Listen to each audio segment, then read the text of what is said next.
ছয় জেলার ডিএম বদল, কালিম্পং এবং দক্ষিণ দিনাজপুর বাদে সব ডিএম বদলি করল নির্বাচন কমিশন। উত্তর ও দক্ষিণ 24 পরগনা ডিএমদের বদলি করা হলো।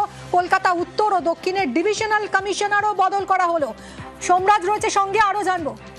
বাপকরেন প্রীতির কাছ থেকে এই বিষয়ে আরো ডিটেল নেব। প্রীতি, দেখো, নির্বাচনী যে দিনক্ষণ তার ঘোষণার পর থেকে কিন্তু একের পর এক রদবদল আমরা দেখেছি।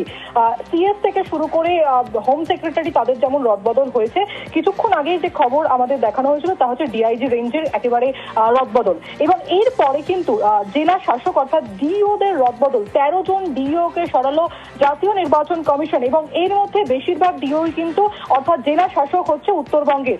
তোমাকে জানিয়ে রাখি কোন কোন জেলার ক্ষেত্রে এই জেলা শাসককে রদবদল করা হলো।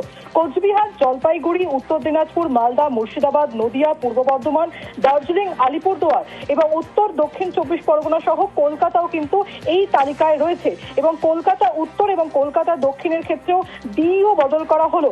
উত্তর 24 পরগনা এবং দক্ষিণ 24 পরগনার ক্ষেত্রে যাকে ডিএম বলা হচ্ছে অর্থাৎ জেলা শাসক, তা বদল করা হয়েছে।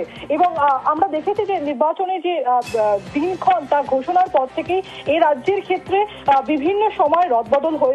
কখনো ডিআইজি রেঞ্জে রদবদল হয়েছে, কখনো পুলিশ সুপার, এসপি যারা রয়েছেন তাদের রদবদল হয়েছে।